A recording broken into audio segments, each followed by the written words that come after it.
Hey, Invigorate friends. Hey, Chris, how are you doing? Pretty Great. I'm very excited about today's episode for two reasons. First, we're going to be continuing talking through questions from people who are early on in their autoimmune journeys. And then we're going to level up because we have special guest Lily Coyle, who is a recent graduate from Syracuse University. Yeah, nice. And I'll let her share her story. But Lily, thank you for being here. We're excited to have you. Yeah, thanks for having me. I'm excited to be here. I shared your recent graduate. Can you tell us a little bit more about you and your background? Yeah, sure. So I just finished my master's at Syracuse University this past May. I also did my undergrad there in information management and technology. I'm originally from Caldwell, New Jersey, which is where I'm living right now until my first full-time job starts at KPMG. Actually, just in about a month from now. So I'm super excited for that.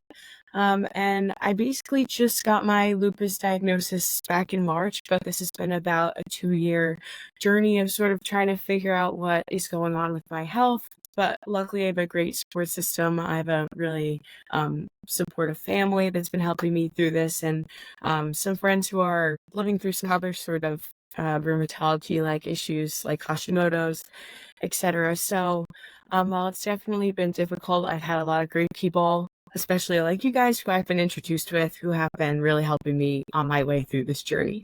That's one thing with this community. It's all so tight knit, especially since so many people, like you said, are affected by these various rheumatic diseases.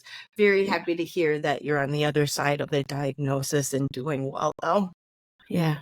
And I'm happy to say that my rheumatologist thinks I'm on my way to remission, so that's really good. But you know, just gotta stay positive and keep up with my good habits and stuff. So yeah. So, what does that look like for you, your good habits? Because we talk a lot about what that means for individuals. Yeah, so as of late, it's definitely been, standing on my own 2 feet and saying no to things that I don't think are gonna benefit me ultimately. So maybe that might be like going out super late with friends, or just, overcommitting myself to things. I do have a break right now from work, because I just finished school, but not jumping at too many things to overload my plate and sort of run me down. Um, and sort of saving up my energy for bigger events or more long-term events that I'm looking forward to. So I just spent 10 days in Europe with my dad. So getting ready for that, I sort of took a lot off my plate. I got as much as I could done before I went on my trip so I could sort of disconnect from like my phone and my computer, be very present in the moment, traveling with my dad. So that did sort of look like saying no to going to um some birthday parties or doing some extra work that I, didn't really need to do before I left. Um, but ultimately, that helped me go and enjoy my trip and not like set myself off in a flare up or, have to deal with too many bad side effects, like aside from jet lag, which is unavoidable for quite literally anyone. But and then, sort of keeping a similar routine even though I was traveling, making sure to get my electrolytes in the morning, taking my supplements, taking my medication, paying attention to what I'm eating while also still enjoying, what's right in front of me. so for the talk about having that sense of boundaries as you're opening up this new chapter in your life, because it is, especially that time in between that job starting and school ending, there is so much sense of like, oh, let me just, hang out all the time and just like, Yeah. what is time? I'm just gonna stay up and wake up when I wake up, but just being Yeah. able to say like, for my health, I need to have this structure. I just want to commend you for that. That's really mature and disciplined. Yeah, it's definitely been hard. I'm only 23 years old, and Yeah. like I said, I just finished my master's, so I've had my friends already working through their first year of post grad life. So, Right. when I was finishing school, there was sort of this rush to get back and get right involved, and Hmm. I had to take a beat and say like, I need to move home. I need to sort of get my health together. I need to make No sure doubt. I'm going to my doctor's appointments and I'm sort of following this routine that I've like sort of gathered in talking to people and hearing what they're Right. doing, and doing a lot of research and a lot of reading outside of just what my doctor has shared. And it's definitely sometimes FOMO hits, and I'm like, I wish I was there, No but doubt. it's always better to wake up the next morning and be like, thank God I'm not hungover or super Right. tired because I didn't go to bed and Yeah. things like that. So it's hard, but it's definitely been more worth it to say no and to sort of, not test the limit, No know doubt. where it lies. Exactly. In the beginning, it can be really hard to do that, but as I definitely took a lot longer than you to learn that lesson, but Yeah. like props, because that I think is one of the main things that can really help people throughout this process is making those kind of tough decisions in the moment. You'll be so much more appreciative. Your future self will be so much more thankful that you did it. That's the Yeah. truth. Definitely. Okay, we definitely want to learn more about you, Lily, and story. Let's dive into some of these questions and we can talk through them together. Sound good? Cool. Yeah. Awesome. Okay. So this first question is a little lengthy, but I like to read it all because it really gives the full picture of what they're going through. So over a year later, I still struggle trying to navigate lupus. It's hard for me to find a new normal because I have trouble listening to my body. From the start, I immediately tried to ignore the signals my body would send because I wanted to get back to normal so badly. But now it's like I can't pinpoint what I'm feeling. I just am feeling that something is not right and I don't know how to fix it. So I don't know how to cope with the feeling of helplessness and the resentfulness towards myself that I got sick in the first place. Right. Does it ever get easier? Sometimes I can't think about the future without getting upset that I have to do this for the rest of my life.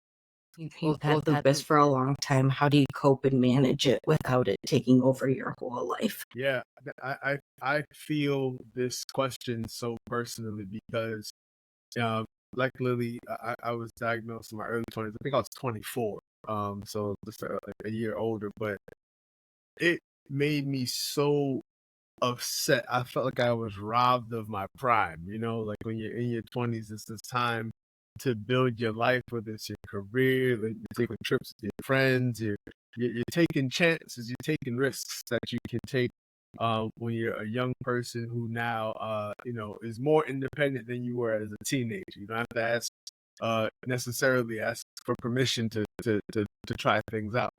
And I felt like that whole time of risk taking and figuring out myself further was taken from me. And I think that a really important aspect of the lupus journey is really accounting for how this can weigh on folks' mental health. It can really weigh on your image of yourself. It's really hard to be confident in yourself when you literally don't feel that great. Like so you'll have moments where someone may say, well, you look good. It was like, no, but I don't feel good. And that's what's really affecting me far more than anything external. And so it's just really a matter, for me, it was a matter of really appreciating this new rhythm and not chasing not only like the old rhythms, but the rhythms you expected to be living into. So going back to what Lily was saying about like being out with your friends and stuff like that, that was something I expected. And to not have that energy, not even like discipline, but really just like I was too tired even if I wanted to do it. You have to sort of learn, how am I going to enjoy this new rhythm? Because if I just am sitting in frustration and just waiting for this rhythm to show up, it may never show up, but I still have to live my life. So it's really, in my estimation, about understanding how to reroute rather than just getting stuck in what could have been. Yeah, I would say that I think one of the first things that I had to do was throw out the idea of what normal was. And, it's very easy to be hard on yourself if you're not feeling normal, right? Like you feel like you're different from your peers, or like I'm 20 years old, I should be able to do this, that, or the other thing. But if you sort of think about what normal is when you're 20, like that's different from normal when you're 10 or when you're 5 or when you're 50. So it's really helped me to sort of get rid of this whole idea of whatever normal is as some expectation that I need to meet, and instead being in tune and being in touch with how I'm feeling in the moment, whether that be in the day, in the week, etc. Because it sort of takes some of that pressure off of yourself. It sort of helps you get rid of some of that resentfulness. And I think that the other thing that I struggled with at the beginning was realizing that a lot of the things that you have to change about your life to help you with your lupus, whether that be preventing something from happening in the future or maybe curbing some of the symptoms you're having now, are really only put in place to help you. They're not meant to hold you back. They're not meant to make you feel worse. It's only going to help you moving forward. So it's hard to do, but to look at it as something that's only benefiting you rather than it's something that I can't do or it's something I have to do because I'm going through this thing. I think that that really helps as well. Um, a lot of it is mindset and mental health related. I totally agree with Chris and that sort of things. Like I am happily in therapy. I think that it's been one of the things that's helped me the most. As much as lupus is a physical thing, there are cognitive side effects that we have to deal with. And it does play a really big part in our mental health. And, like Chris was saying, that sometimes you might look fine on the surface, but you know that on the inside you're not feeling well, you're exhausted, you're frustrated, you're angry, you're upset. But it's definitely important to talk to professionals, whether that be communicating with your doctors or taking part in something like therapy, but also communicating with your family and your friends, like letting them know that you might be feeling this sort of resentfulness or this frustration, and sort of see how they might be able to help you sort of rewire your brain to look at it less like something that you have to deal with, and rather it's just a part of you that's going to be with you for the rest of your life. But it's manageable. It's not the end of the world. It's so easy to get down on yourself about it, and I think that talking about it and spreading awareness about how you're feeling is one of the most freeing things that you could really do for yourself. Yeah, I really want to hit on this because we talk a lot about what we can do to kind of help our situations, improve our health, but it's no one's fault that we have this, and there shouldn't be any guilt or shame around it. With that said, as we look at kind of different ways of figuring out our new rhythms, I would encourage everyone to be open-minded.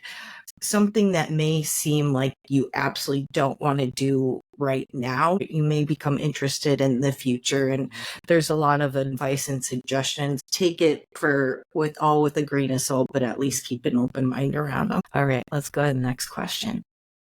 Hi, I've recently been diagnosed with lupus.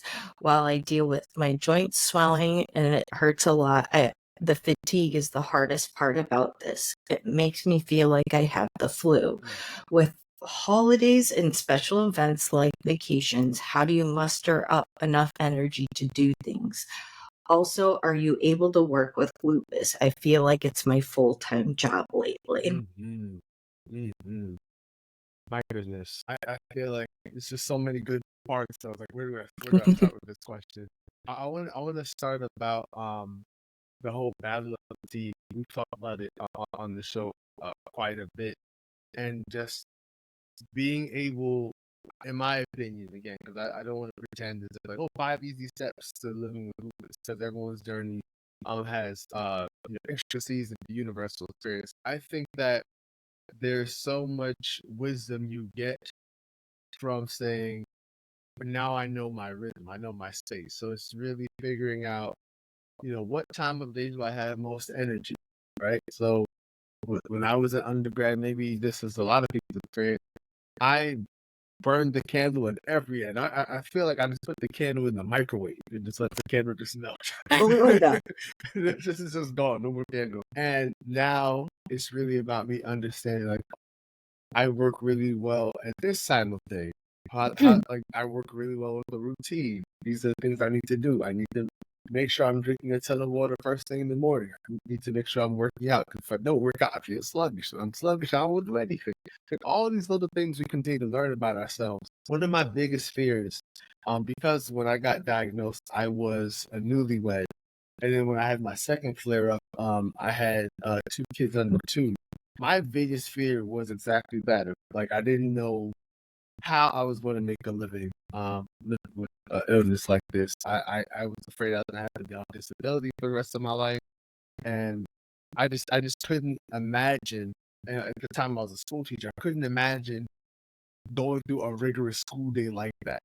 And it was like frightening and saddening and all the bad feels. But I think with lupus, we have to, as best as we can, try to create a situation for ourselves where we have flexibility. I don't think it serves us well to work, a job that's strenuous with long hours that are inflexible. So you have to get there at 7 and you can't leave there before 5 p.m. and you're going to be on your feet all day. It's fast-paced environment. That sounds like a recipe for disaster. Like, we won't do well. You're gonna have to call out on Wednesday. You know what I mean? Like, you just won't make it.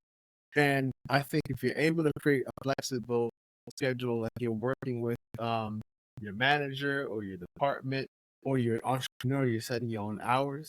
There are ways that you can still be very productive. Lupus does not mean you don't have to be ambitious anymore. It's not a call to like bury your ambitions, but it's about being really wise with your spoons, being really wise with your energy, being really wise with your time and your commitment. So you can have a lot going on, but you can pace it in such a way in your calendar, and scheduling that allows you to have times to rest, that it allows you to have times to recharge, because it's good for us, all people, regardless of autoimmune disease or not, to get chances to rest and recharge. We don't have to work ourselves literally to death. And I think with this situation on this journey that we're on, it's really, really important for us to make sure that we understand the rhythms of life that we need more to thrive, and that we're able to still provide for ourselves and others without wearing ourselves out. Yeah, I agree. Just coming out of college, like this last year, like I agree. I think I put the candle in the microwave and just let it explode. Right. Now that I'm going into starting my first job, like something that I made very like apparent to my therapist, to my parents, to my doctors, that I don't want to start this job already feeling defeated by it. Like, I don't want to already feel run down. I don't already want to like feel like I need to commit to everything to make like a big appearance in my first job. And so I think it's a matter of communicating with the people that you're working with. And like, I plan on having conversations that are like, hey, so just so you know, this is something that I live with and this is how it affects my life. And Right. sort of having those open conversations just to get everyone on the same page. And luckily, the last year I was working in undergraduate admissions up at Syracuse University, and I had a really great boss and a really great team that all were sort of in the know of what I was going through. And it really helped to be able to, have a day or two where I worked from home. That sort of gave me a little more of an opportunity to get stuff done around my apartment, and not, rush out of bed and like have to do a whole morning routine if I wasn't feeling well. And again, I was very lucky that I had a really great boss that was understanding of what I was going through, but that's not always the case. So if it is the case that you might be working a 9 to 5 where you have to be in the office every day.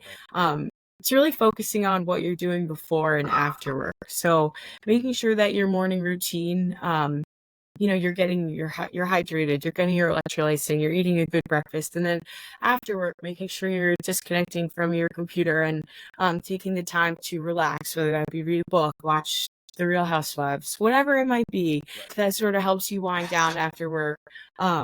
So that you get a restful night of sleep and then you wake up the next morning and you can do it all over again. I think luckily we're living in a post-COVID world right now where still a lot of things allow us to work from home or to spend less time tied to a desk, like sitting there for 8 or 9 hours. So I would definitely say taking advantage of the time that you do have where you're not doing your work, and using that time to create good habits that can only help you feel better the next morning or during your workday the next day. And I would add that if you are continuously feeling exhausted and fatigued, that's probably an indicator that this might be a period in time where you need a lot more sleep and rest than normal. Yes. And it shouldn't last forever, but at this time you gotta kind of do what you can and carve out that space to give yourself that time to recover.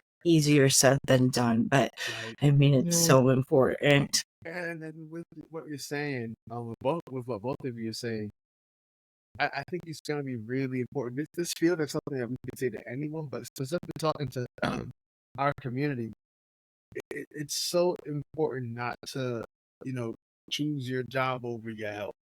And it's such a hard thing to do because we all have goals, we have ambitions, we have dreams where we want to be 5, 10, 20 years from now. And so much of what we've been taught the way to get there aren't methods that encourage resting and getting a lot of sleep or watching Housewives after work or reading a good book. They're methods that encourage you to like skip lunch, you know what I mean? Like work through lunch and like get there early, stay there late. You don't need to socialize, so work. And these things will wear you down, and particularly for those of us who live with lupus, it should be a nightmare. So it doesn't mean that we have to put our ambitions to the side. It may mean that we need to expand our imaginations about what our dreams look like. I love that. That's how you open your mind to finding your new rhythm. Get creative, and it makes it more fun. Couldn't agree more. I never thought I'd be doing yoga or meditating. I love it. It's great. Should we go to the next question? Okay. I like this. It's a fun one. What's something you've done with lupus that you didn't think was possible when you were first diagnosed? I'll say this. So this happened this summer, and it felt like a huge mile marker for my family. I got a chance to ride on a roller coaster with my sons this summer. We went to actually a couple of different roller coaster situations. One being like Coney Island in New York, but also my wife's family's from Eastern Shore, Maryland, and they had this like volunteer fire department put on a little fair. They had like some pretty legit rides. I was like, oh, this actually is pretty decent. So we got to ride roller coasters. And I remember when I was on just so much prednisone when I first got diagnosed that good friends of ours, actually a fraternity brother of mine and his girlfriend that now his wife, we went on like a double date, maybe it was a triple date. And we went to this amusement park in the border of North Carolina and South Carolina, and I couldn't fit in the ride. I gained so much weight from prednisone, and I just was like, I love roller coasters so much. I guess it's over. I can't do this anymore. It's just like another thing that this illness had taken away from me. So now, I think not 12 years later, being able to ride a roller coaster with my kids, it was just amazing. Beyond the fact that like there was a point in this journey where I wasn't even sure if I could have kids. That's a huge thing too. But being able to be on the roller coaster with them just extraordinary. Yeah, funny enough, my story also sort of surrounds prednisone because I, like I said, I just got my lupus diagnosis this year, back in March, and coincidentally it was like over spring break. So I was just about halfway through my last semester of grad school, and, I sort of, all my blood work and all that stuff did not come back great, and I was definitely not feeling well either. And, I get the whole diagnosis, they start me on prednisone, and it made me so incredibly sick to the point where, like, I couldn't sleep, I couldn't eat, I was missing classes, my parents had to come and bring me home from school, actually, and I didn't think that I was going to be able to, make up for the work that I'd missed and go back to school and graduate. And I sort of thought that the whole semester was a wash. And I was going to have to figure out an alternative plan just to get to graduation. But luckily, I worked with my professors and was given an extension on almost all of my work and was able to finish everything by May, and also come off the prednisone because it was not working for me that well. But I'm happy to say that I was able to finish the semester, graduate, and I don't ever want to go on prednisone again. But when I was finishing my undergrad, like degree, it was sort of like, we're going to do this, and grad school looks completely different. So I'm glad that I was able to get through that, even though I wasn't really sure back in March that that was going to happen. Yeah, thank you. Thank you. Even if you're on it in the beginning, like you can keep working at it. A lot of times it's a matter of time before we can get these diseases under control and you can get off of it. Yeah, absolutely. Chris, to your point, even being able to have kids, Lily, I know you're not there yet, but in the beginning, there's a lot of questions and uncertainty around parenting with this. And I think we both can say that's been one of the neatest things I've experienced in my life. And it's been wonderful. Even there's definitely been hiccups along the road. Like Chris mentioned, having flair with little kids is challenging, but you get through it, and there's always the other side of some of these tough times that we're talking through. It's really like the hills and valleys aspect of it, and just understanding that yes, there are tough times, but tough times make tough people, and so you're able to sort of find this strength you didn't even know you had, and you're able to get through it. And I think the resilience that we have as a community is something that you can lean on in those moments where you're like, I don't have anything in the tank right now. Yeah, definitely. Okay. We mentioned parenting. This next question comes from the other kind of side of it, of a parent with someone with an autoimmune disease. So she says, I'm a mom to a 20-year-old with SLE, lupus. How do I watch her not feel good? She is on Plaquenil prednisone again, and 7 weeks on Imuran. Yeah. Do you guys know? Yeah. Okay. Will anything help? This is hard. That question touches this belief that I've gained on this journey, which is, as difficult as it is for us to go through it, I think it's even worse to watch your loved ones go through it. There's a certain way that I was able to coach myself and say, like, all right, dig deep. We're in the hospital. We got to walk to the bathroom, or like whatever the challenge was. Like, that was like an ordinary thing in normal times, but extraordinary when you're not feeling well. I think it's a completely different set of skills and way of comporting yourself when it's not you telling yourself, but it's you trying to encourage another person. Like, there's ways that I talk to myself that I don't think would be helpful talking to someone else. So talking to like my wife. Like, my wife watched me go through this. I think the roles were reversed and I had to talk to her the way I was talking to myself. I don't think it would be helpful. And just realizing how much it's changed. Like, you remember your child or your spouse or your family member, whoever it is, in healthier times.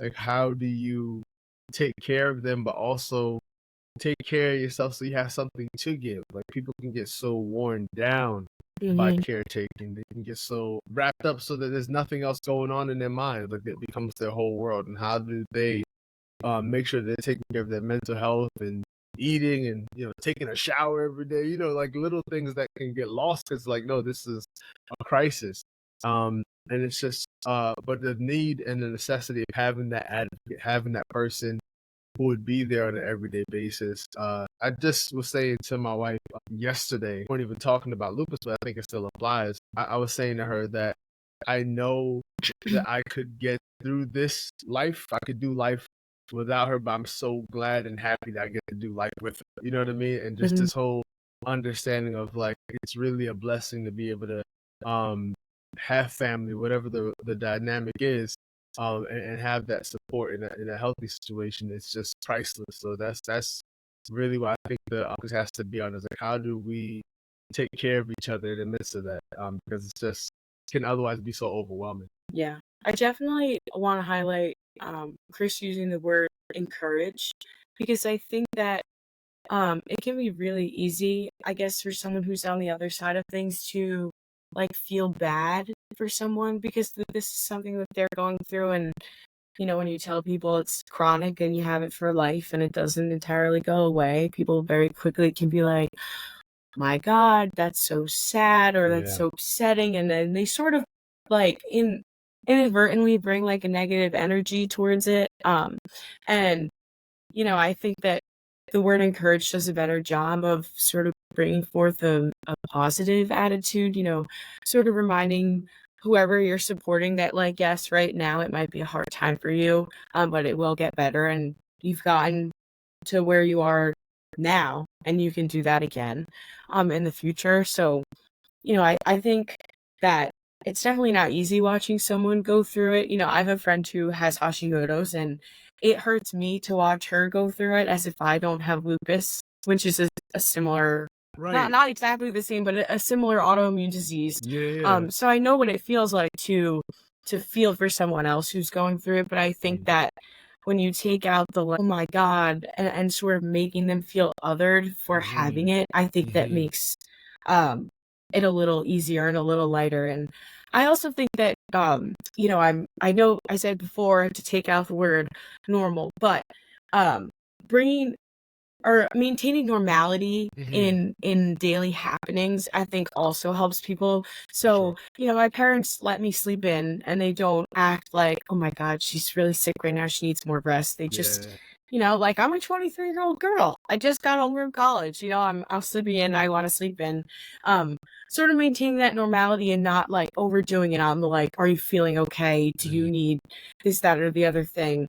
I think that helps not sort of make it worse for someone who is going through it. I can understand that, because in the beginning, there was a time where it's like I was just tired of talking about it. Yeah. And I was tired of always feeling like I had to come up with a response that wasn't negative, especially for this parent. I think meeting people where they're at, their journeys. Do you want to talk about this? And just flat out having that conversation. How you interact may change over time based on where they're at, but there would be no harm in just having a conversation around it too.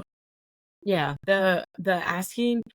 So this is something that my friends and I do all the time. Like, if someone's going through something, whether it be like breakup or a friendship issue or whatever, we like to ask each other, like, do you want advice or do you want to be supported? And that really helps because some people don't want your unsolicited advice, and sometimes can actually make the situation worse when they feel like they have to sort of over explain to you what they're going through.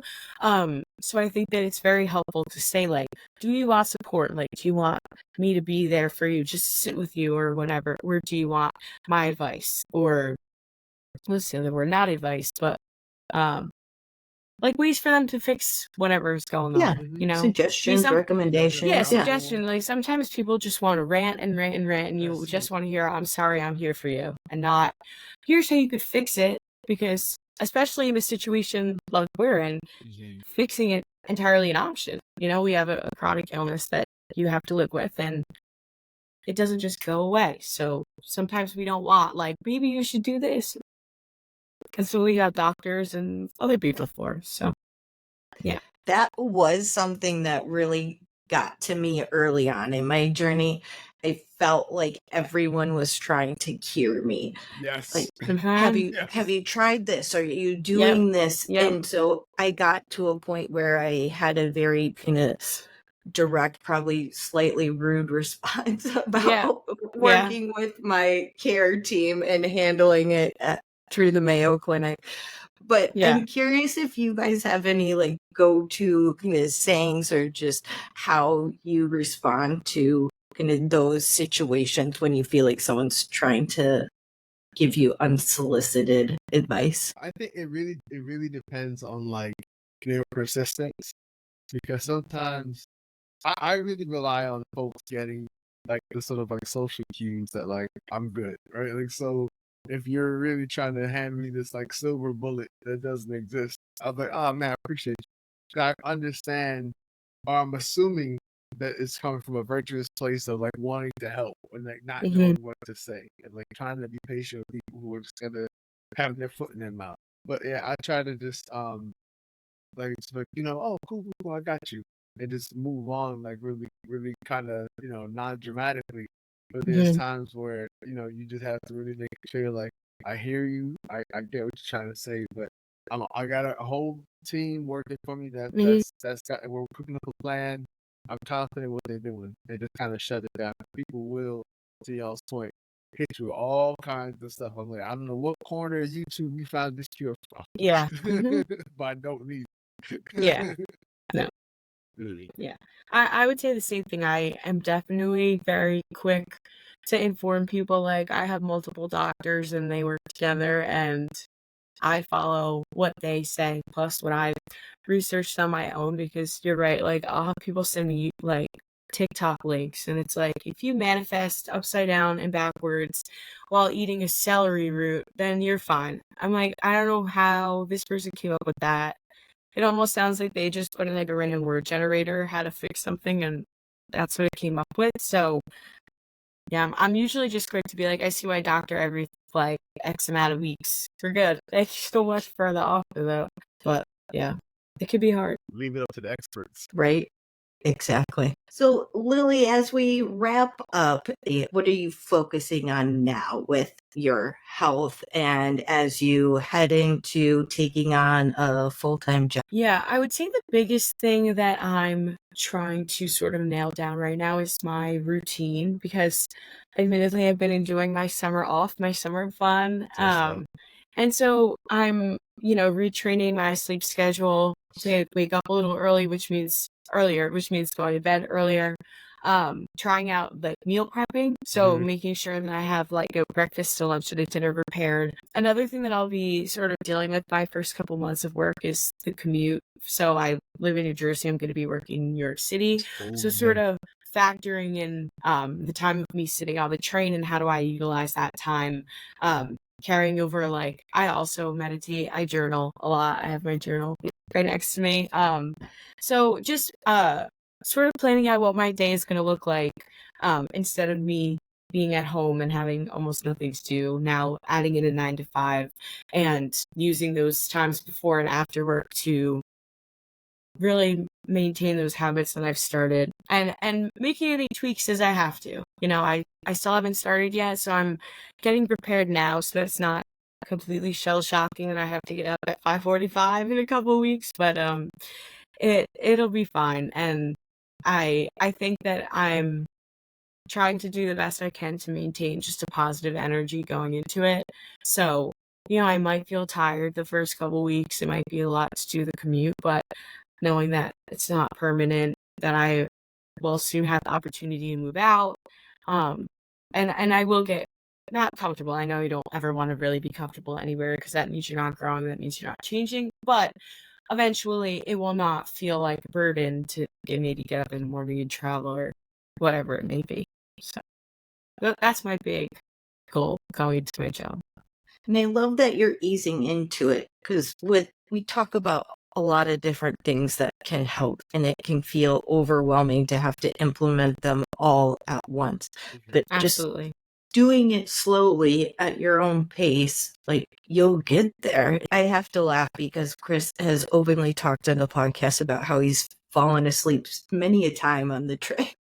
My goodness, when you talk about that New Jersey transit, woo, Yeah. you're right. I would take it from Penn Station. I was doing East Orange, and I would wake up in Morristown and Dover. Yeah. I was Yeah. just like, where am I? Yeah. So sometimes I get lucky and I take the Montclair Boot line. So I wake up I'd wake up like in Bloomfield and be like, thank God I just opened my eyes, That's because right. otherwise I would have went right through Bay Street and ended up at Montclair State, which lucky enough isn't too far down the road. But yeah, sometimes at the end of the day, you're just like, I'm closing my eyes. It's hot in here. Good night. Yeah. Yeah.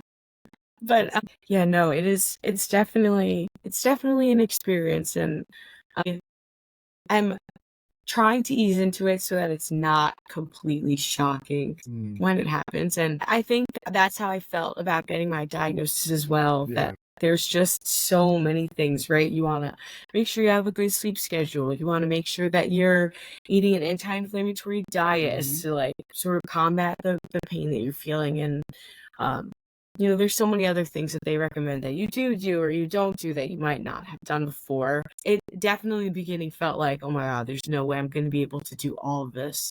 But it's simple changes. Like recently I reset the sleep thing in Health on Apple. You can just set up a sleep That's right. thing, and it tells you when to wind down, and then it has your bedtime, and you put your phone on do not disturb, and then it wakes up in the morning and gives you the weather.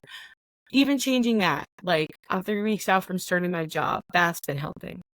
So I think that it feels extra overwhelming when you try to do it all at once. So you can look at something like that as you can look at the diagnosis, and one thing at a time. One little change can really make all the difference. Well, Lily, it was wonderful to have you. We're gonna have to check back in maybe in 6 months and see how you're doing. Yeah, absolutely. Thanks for having me. So, Yeah. to our community, please continue to send in your questions. This has been a popular segment, so I think we'll keep it going. So send them in, and then please like and share the episode so we can reach as many people going through these journeys together. So thank you, and take care.